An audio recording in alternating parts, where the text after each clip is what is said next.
आज कल लड़ाई भी जीतेंगे, कल हम लड़ाई भी हो रहे हैं और एक दूसरे से कहीं ना कहीं ये वक्त है। ये देखिए मेरा, मेरे बच्चों का, मेरे माँ बाप का, सबका भविष्य दांव पर लगा हुआ है। हाँ, जो हम सुप्रीम कोर्ट, जो हमारे न्याय का मंदिर है, जिसमें हमारी गहरी आस्था है, आज वो आस्था में बढ़ोतरी हुई है, एक विश्वास और जागा है। 50,000 लोगों को उखाड़ फेंकना तो चाहते हैं, लेकिन उनके लिए कोई रिहैबिलिटेशन का कोई इंतजाम आपने किया है? बेटी बचाओ बेटी पढ़ाओ स्कूल यहाँ जद में आ रहे थे, हमारी बेटियां सड़क पे बैठी थी और कह रही थी हमारे स्कूल टूट रहे हैं, हमारे आशाने टूट रहे हैं, बच्चे बैठे हैं। और मानवीय दृष्टिकोण से सरकार जब है नहीं तो किसका विकास, किसका साथ? 2024 की तैयारी कर रहे थे कि आप 50,000 जिंदगियों को बर्बाद करके सन 2024 जीतना चाहते हैं। मोदी जी, लाशों पर पॉलिटिक्स नहीं करनी चाहिए। ये भारत की जनता है जो कहीं ना कहीं आपको चुनती है। 100 सालों से लोग जी रहे हैं वहाँ। कोई आज के लोग हैं? ये जो टीवी चैनलों पे जहर फैलाने वाले लोग हैं, जो कल कह रहे थे बांग्लादेशी ये वो, उनको शर्म आनी चाहिए। चुल्लू भर पानी में डूब मरना चाहिए ऐसे लोगों को। 7 दिन के अंदर सब डिमोलिशन तक हो जाना चाहिए, जो कि बहुत ही गलत था, बहुत ही इनह्यूमन था। तो वो बहुत अच्छा है कि सुप्रीम कोर्ट न्यायपालिका ने कहा है कि 7 दिन का जो डायरेक्शन है वो गलत है, वो हटाइए। देखिए ना, जब से 2014 से मोदी जी की सरकार आई है, मोदी जी की सरकार के बाद आप देखिए मुस्लिम बस्तियों के ऊपर जिस तरीके से बुलडोजर लाकर के बुलडोजर का डर खौफ बिठाए जा रहे हैं। मिलिट्री फोर्स, बताइए हल्द्वानी के अंदर जिस तरीके की मिलिट्री फोर्स भर दी गई, वहाँ लगातार एक ही अनाउंसमेंट हो रहा था, मानवता हमारी मर गई है। ऐसी बात है, नाच मेरी बुलबुल, तुझे पैसा मिलेगा। तुझे मीडिया वाले, इनको जिनको आप मीडिया बोले, इनको टुकड़ा फेंका जाता है कि तुम्हें ये चलाना है। अगर मीडिया को चलाना था तो मीडिया को दिल्ली की बेटी नहीं चलानी। 50,000 जनता है वहाँ पर जो काफी सालों से रह रही है, अंग्रेजों को भगाने में उनका काफी योगदान रहा है, वो लोग वहाँ पर है। देखिए, मानवीय पक्ष भी लिया, कानूनी पक्ष भी अगर आप देखें, जो विसंगतियां हाई कोर्ट के आदेश की थी कानूनी तौर पे, उनको लेके हमारे जो वकील थे सलमान खुर्शीद जी, लूथरा जी, उन्होंने यहाँ पे केस लड़ा और मानवीय दृष्टिकोण से भी सुप्रीम कोर्ट ने समझा, न्यायिक दृष्टिकोण से भी समझा और विकास के दृष्टिकोण से भी समझा। तो एक संतुलित, जो हम सुप्रीम कोर्ट, जो हमारे न्याय का मंदिर है, जिसमें हमारी गहरी आस्था है, आज वो आस्था में बढ़ोतरी हुई है, एक विश्वास और जागा है। और न्यायपालिका का बहुत दिल की गहराइयों से धन्यवाद। प्रदेश में जो हाई कोर्ट है उसने एक मतलब वोटर आईडी जिस क्षेत्र के बने हुए हैं, सरकारी स्कूल हैं, और एक फरमान जारी हो जाता है कि तोड़ा जाएगा, खाली कराया जाएगा। तो फिर सुप्रीम देखिए, माननीय न्यायालय के खिलाफ टिप्पणी मैं नहीं कर सकता हूँ, जो होना था सुप्रीम कोर्ट ने कर दिया। पूरे देश में एक माहौल कायम कर दिया गया। ये तो अभी रोक लगाया गया, क्या जो फैसला होगा? जी, एक सेकंड, इसमें नहीं, जो उसमें बातें बोली गई हैं पॉजिटिव बातें में ऐसे ही हम लोग खुश नहीं है। उसमें बात बोली जो गई है सारी ऐसी बातें बोली गई है। मैंने कहा है ना, संतुलन बनाया, विकास के लिए भी, मानवीय दृष्टिकोण से भी। भाई रेलवे अपने कागज निकाले, लोग अपने कागज लेके, हम तो तैयार हैं। एक सबूतों की चट्टान लेकर हम पहुंचे हैं। रेलवे लाए अपने कागज, दूध का दूध, पानी का पानी, और राज्य सरकार अपने कागज दिखाए। तो राज्य सरकार सोई हुई है, राज्य सरकार निश्चिंत होकर सोई हुई है। तो सेम डे कैबिनेट मीटिंग आप राज्य सरकार की बात कर रहे हैं, लेकिन राज्य सरकार ने अपने आप को अलग कर लिया है। राज्य सरकार ये झूठा नारा देना छोड़ दे, सबका साथ सबका विकास। विकास उनसे हो नहीं पा रहा और साथ किसी का वो देते नहीं। बेटी बचाओ बेटी पढ़ाओ स्कूल यहाँ जद में आ रहे थे, हमारी बेटियां सड़क पे बैठी थी और कह रही थी हमारे स्कूल टूट रहे हैं, हमारे आशाने टूट रहे हैं, बच्चे बैठे हैं। और मानवीय दृष्टिकोण से सरकार जब है नहीं तो किसका विकास, किसका साथ? लेकिन सवाल ये भी है ना कि जो सरकारी स्कूल है तो सरकार का स्कूल है ये जी, तो फिर सरकार ने रेलवे की जमीन पे स्कूल कैसे बनाया? नहीं, यही मैं कहना चाह रहा हूँ। क्या सरकार भी अतिक्रमणकारी थी? ये आज की राज्य सरकार जवाब दे दे कि साहब तब की राज्य सरकार अतिक्रमणकारी थी कि नगर निगम का सामुदायिक केंद्र बन गया, सरकारी स्कूल बन गए और आपका अस्पताल बन गया। ये संभव कैसे है? वहाँ के लोगों के वो तो है ही। अरे 100 सालों से लोग जी रहे हैं वहाँ। कोई आज के लोग हैं? ये जो टीवी चैनलों पे जहर फैलाने वाले लोग हैं, जो कल कह रहे थे बांग्लादेशी ये वो, उनको शर्म आनी चाहिए। चुल्लू भर पानी में डूब मरना चाहिए ऐसे लोगों को, उनको शर्म आनी चाहिए। और इंटेलिजेंस ब्यूरो और इस देश की आर्मी पे ऐसे, और जो हमारी गृह व्यवस्था है उस पे ऐसे ये जब इल्जाम लगाते तो उन पे आरोप लगा रहे हैं आप अमित शाह जी पे आरोप लगा रहे हैं, आप हमारी सेना पे आरोप लगा रहे हैं। क्या कहना चाह रहे हैं आप लोग? चलिए, आप लोग कुछ कहेंगे? इनसे ये हमारे पार्षद हैं, जी पार्षद साहब क्या कहेंगे? आप कितना खुश हैं? बहुत खुश नजर आ रहे हैं फैसले देखिए, बहुत खुशी की बात है, बहुत अच्छी बात है। मैं उस बाइक का पार्षद हूँ, उसमें बहुत गरीब लोग निवास करते हैं। सब रो रहे थे, 1 महीने से किसी ने खाना नहीं खाया था, रात को सोए नहीं थे। ये उच्च न्यायालय ने जो आज फैसला दिया है, सर्वोत्तम न्यायालय ने जो आज फैसला दिया, मैं उसका बहुत शुक्रगुजार हूँ। और ऐसा ऐतिहासिक फैसला दिया है कि जितनी सराहना की जाए उतनी कम है।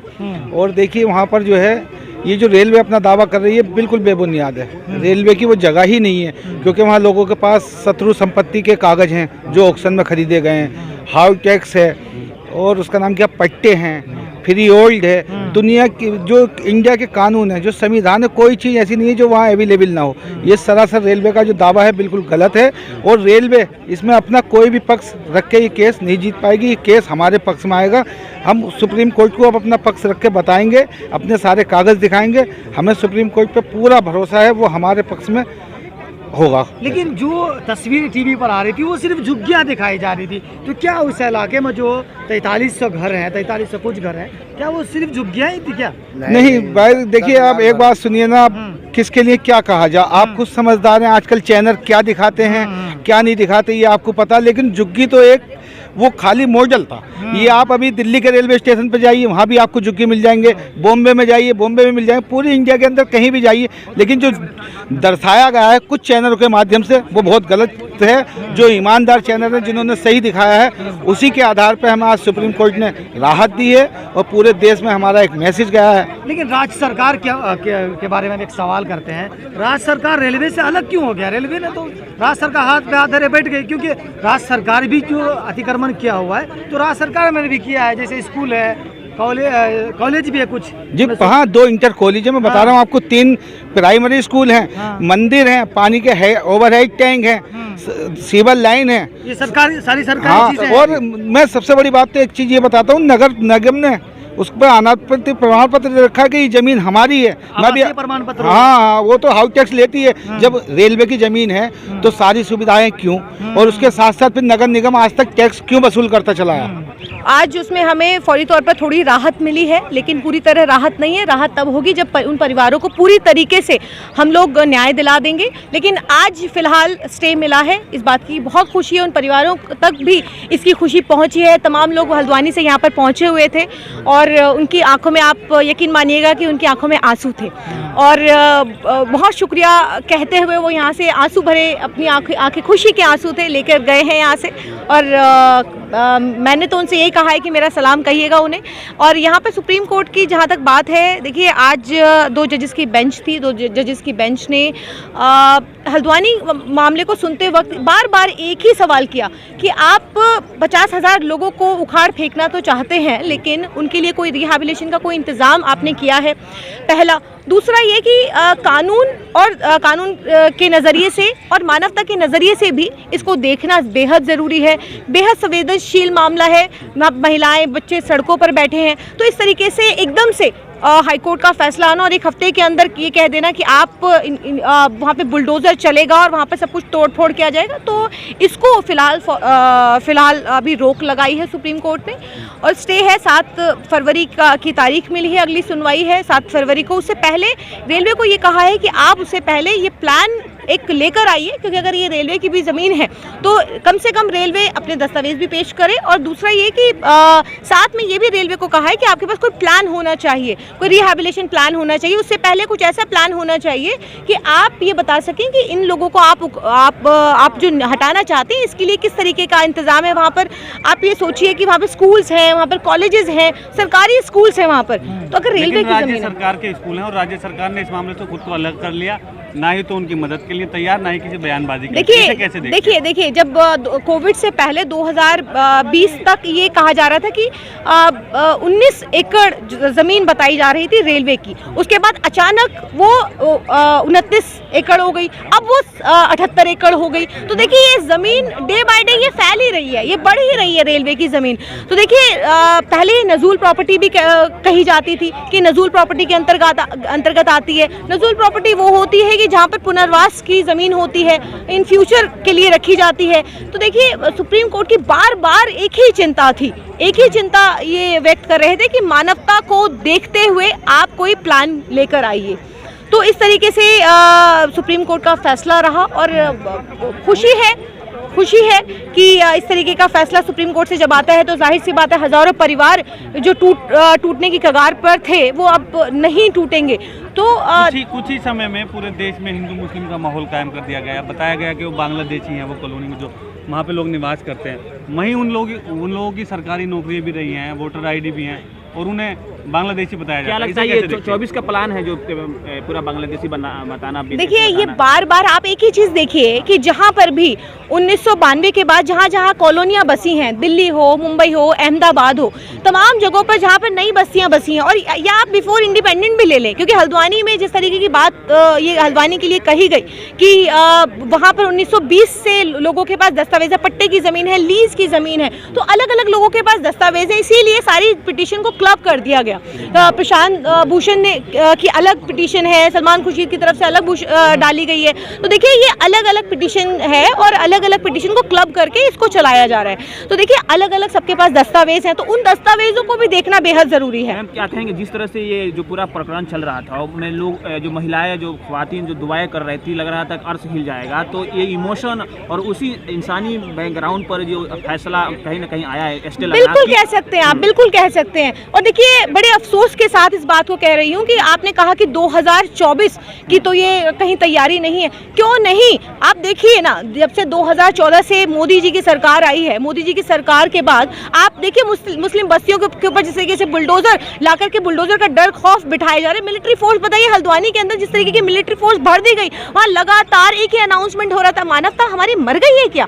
पूछना चाहती हूँ कि क्या मानवता हमारे अंदर नहीं बाकी है कि जो 50 साल से जो परिवार वहाँ पर रह रहा है, अचानक आप अनाउंसमेंट कर देते हैं, वहाँ बच्चे बूढ़े बुजुर्ग वहाँ पर बीमार हैं, वहाँ पर बच्चे बिलबिला रहे हैं, वहाँ पर सड़कों पर ठंड का मौसम है, और आप एक ही देश के अंदर एक ही नफरत से बहुसंख्यक को खुश करने के लिए। लेकिन आपको एक बात बता देना चाहती हूँ कि अल्पसंख्यकों की आड़ में ये बहुसंख्यक को भी टारगेट करेंगे, अल्पसंख्यक को ही नहीं टारगेट करेंगे, ये बहुसंख्यक को भी टारगेट करेंगे। क्योंकि असम के अंदर आपको याद होगा, असम के अंदर 2 लाख से ज्यादा परिवार बुलडोजर की जद में है। वो 2 लाख से ज्यादा परिवारों को तोड़ने की, उनको उखाड़ फेंकने की तैयारी है। तो देखिए इस तरीके से लगातार मुस्लिमों को के ऊपर इस तरीके का अटैक कोई नई बात नहीं है। इस तरह के तमाम वहाँ पर और भी ज़मीन था जो मतलब कि राज्य का था, जो वो उन्होंने परमानेंट कर दिया है, लेकिन वहाँ के लोगों को क्यों नहीं किया? राजनीति पेच समझिए इसके अंदर। राजनीति पेच क्या है कि वहाँ के जो विधायक है कौन है, कांग्रेस के विधायक हैं, वहां से कभी नहीं जीती भाजपा, तो खत्म कर देना चाहती है पूरी तरीके से, वहां पर उनको बांट देना चाहती है। मुस्लिम जहां जहां पर मुस्लिम आबादी ज्यादा है वहां से इनको उनका वोट बैंक कमजोर है। खुद मोदी जी जाते हैं लेकिन वहाँ पे वोट नहीं मिलता, वहां से कभी नहीं जीते। तो देखिए ये साफ तौर से ये साफ दिखाता है कि जहां जहां पर मुस्लिम का वोट अगर आपको नहीं मिलेगा, उनको साइड कर दीजिए या उनको तोड़ करके उनको अलग अलग कर दीजिए। ये पूरी तरीके से साफ है और इनकी मंशा जो है, इनकी मंशा बार बार इस तरीके से सामने आती रही है। और हम उम्मीद करते हैं आगे भी सर्वोच्च न्यायालय से कि हमें फिलहाल तो रिलीफ मिला है, लेकिन हमें पूरा रिलीफ की उम्मीद है सुप्रीम कोर्ट से। इंशाल्लाह इस पे हमें रिलीफ भी मिलेगा आगे भी। उम्मीद थी कि सुप्रीम कोर्ट 50,000 लोगों के जनाजों को उठने नहीं देगा, कहीं ना कहीं वो इस पे संज्ञान लेगा। और जिस तरह सुप्रीम कोर्ट ने स्टे ले दिया है फरवरी तक, तो उससे एक अच्छी उम्मीद है और हमें उम्मीद है कि उसके बाद हम ये मुकदमा जीतेंगे और 50,000 जिंदगियां जो है हम बचा पाएंगे। लेकिन जिस तरह से इसके बारे में जो वहाँ पर प्रोटेस्ट लोग कर रहे थे, दुआएं मांग रहे थे, रो रहे थे, जो टीवी पर चल रहा था वो कह रहे थे कि फिर शाहीन बाग बनाने की जमीन जिहाद भी चल रहा था। ये देखिए कि आप ये देखिए कि एक हिटलर शाही की इंतहा हो गई। अभी उत्तर प्रदेश में इलेक्शन थे, आप उस उत्तराखंड में भी इलेक्शन थे, तो आपने वाला मुद्दा तब क्यों नहीं उठाया? आप सन 2024 की तैयारी कर रहे थे कि आप 50,000 जिंदगियों को बर्बाद करके सन 2024 जीतना चाहते हैं। मोदी जी, लाशों पर पॉलिटिक्स नहीं करनी चाहिए। ये भारत की जनता है जो कहीं ना कहीं आपको चुनती है, तो इस तरह जो आप करें। और दूसरी बात आप ये बताइए, रेलवे लाइन कौन यूज करता है, रेलवे कौन यूज करता है? रेल में हम सफर करते हैं। जब हमारे जनाजे निकाल के 50,000 लोगों के जनाजे निकाल के तुम रेल चलाओगे तो उसमें बैठेगा कौन? आप बद्दुआएं लेके, लोगों के घर उजाड़ के, लोगों के बुजुर्गों को उजाड़ के, स्कूल उजाड़ के, मंदिर उजाड़ के, मस्जिद उजाड़ कर आप वहां पर रेल लाइन चला रहे थे, रेलवे चला रहे थे। मीडिया ने हिंदू बनाम मुस्लिम कर दिया इसे, कि अतिक्रमण कर रखा है। तो आप उसको नहीं, आप उसको मीडिया मत कहिए। मीडिया आप लोग हैं जो सोशल मीडिया पे, उसको कहिए कि ये तमाम जो एक तरह के कॉर्पोरेट घराने, जाहिर सी बात है, नाच मेरी बुलबुल तुझे पैसा मिलेगा। तो जब मीडिया वाले इनको, जिनको आप मीडिया बोले, इनको टुकड़ा फेंका जाता है कि तुम्हें ये चलाना है। अगर मीडिया को चलाना था तो मीडिया को दिल्ली की बेटी नहीं चलानी चाहिए थी, जिसको 20 साल की बच्ची को बीजेपी के नेता के साथ 4 शराबियों ने गैंग रेप करके मार डाला। 15 किलोमीटर तक उसको घसीटते रहे जब तक उसकी हड्डियां पसलियां नहीं घिस गई। मीडिया को ये नहीं चलाना चाहिए था। मीडिया को हल्द्वानी का वो दर्द नहीं दिखाया जाना चाहिए जिस वक्त वो लोग रो रहे थे, या अल्लाह हमारी मदद कर, अल्लाह हमारे पास कोई नहीं, छोटे छोटे बच्चे रो रहे थे, क्या मीडिया को वो नहीं चलाना चाहिए था? तो मीडिया एक सरकारी एजेंडे पे चलता है। मीडिया खुद सन 2024 की तैयारी कर रहा है, तो उसको नजर नहीं आ रहा कि वो जमीन जिहाद कह रहा है या कुछ और कह रहा है। ये बेगैरतों की जमात हो गई, इनको नहीं पता कि न्यूज़ क्या होती है। 2013 से ये सब चल रहा था एंड जो डायरेक्शंस थी कोर्ट की वो बहुत ही गलत थी। उत्तराखंड हाई कोर्ट ने जो डायरेक्शंस दी थी, क्योंकि उसमें बोला गया था कि 7 दिन के अंदर सब डिमोलिशन तक हो जाना चाहिए, जो कि बहुत ही गलत था, बहुत ही इनह्यूमन था। तो वो बहुत अच्छा है कि सुप्रीम कोर्ट न्यायपालिका ने कहा है कि 7 दिन का जो डायरेक्शन है वो गलत है, वो हटाइए, क्योंकि 7 दिन में जो लोग 60 साल से रह रहे हैं उन्हें आप 7 दिन में कैसे हटा सकते हैं। So it's a great victory for Haldwani people. अब क्या मैडम आगे क्या होने वाला है? कोर्ट की तरफ से पक्षों पे और जांच या सुनवाई होगी? कोर्ट ने बोला है, न्यायपालिका ने बोला है कि आप अपने कागज पेश करिए, आप डॉक्यूमेंट लाइए, अपने डॉक्यूमेंट पे बात करिए। रेलवे से बोला है, रेलवे के पास कोई जवाब नहीं था, जबकि जो वहाँ के लोग हैं 50,000 जनता, उनके पास सारा प्रूफ है, सब कुछ है, लेकिन रेलवे के पास कोई प्रूफ नहीं है। लेकिन एक सवाल है कि जो रेलवे है वो अपनी लड़ाई लड़ रहा है, लेकिन जो गवर्नमेंट है, वहाँ की सरकार है, वो इसको अलग कर रहा है अपने आप से, तो इसको कैसे देखें? इसके बारे सॉरी मैं इस बारे में कुछ नहीं बोलना चाहती। लेकिन सरकारी जो इमारतें हैं वहाँ बनी हुई है। जी बिल्कुल, इस पर भी कंट्रोवर्सी है ना कि जो सरकारी इमारत बिल्कुल बनी कैसे? सरकारी स्कूल, ये कोर्ट ने कहा है कि जो सरकारी स्कूल कैसे बने, सरकारी स्कूल अगर वो अनऑथराइज्ड है तो सरकारी स्कूल कैसे बने, ये बोला है सरकार न्यायपालिका ने। लेकिन ये जो फैसला है कोर्ट मतलब जो रोक दिया गया 7 तारीख तक का, सुन रहे हैं 7 फरवरी, जी 7 फरवरी तक का, तो क्या उसके बाद क्या आपको लगता है कि फैसला किसके पक्ष में जाएगा? बिल्कुल फैसला हम लोगों के पक्ष में जाएगा, बिल्कुल हमारे लोगों के पक्ष में जाएगा फैसला, क्योंकि डॉक्यूमेंट है हमारे पास, इतने सालों से हम रह रहे हैं वहाँ, इतने साल से वहाँ लोग रह रहे हैं, 50,000 जनता है वहाँ पर जो काफ़ी सालों से रह रही है, अंग्रेज़ों को भगाने में उनका काफ़ी योगदान रहा है, वो लोग वहाँ पर रह रहे हैं, तो वो कैसे लेकिन ये कंफ्यूजन हुआ कैसे रेलवे को और जो आम लोग हैं इनके बीच ये तो रेलवे अपने डॉक्यूमेंट पेश करे ना, कोर्ट ने बोला है कि रेलवे अपने डॉक्यूमेंट पेश करे, ये बोला है। तो दे ही रहे हैं, 29 एकड़ की जो बात आ रही है उनका तो पेश कर रहे हैं, वो पूरे डॉक्यूमेंट नहीं कर रहे हैं पेश। ये कोर्ट ने आज बोला है कि अपने डॉक्यूमेंट के साथ आइए, उन्हें नोटिस करा है कि आप आइए, पूरे डॉक्यूमेंट के साथ आइए। और इवन सरकार इलेक्ट्रिसिटी कनेक्शन, वाटर आईडी सब कुछ उस जगह की देती आई है बहुत ही लंबे टाइम से, और एक दिन उठ के कहती है कि ये जगह तुम्हारी नहीं है। सो सरकार का बहुत गलत है कि सरकार को आगे आना चाहिए, बीजेपी गवर्नमेंट को, और लोगों के योगदान में खड़ा होना चाहिए उनके साथ इस लड़ाई में, ना कि उनके अगेंस्ट खड़ा होना चाहिए।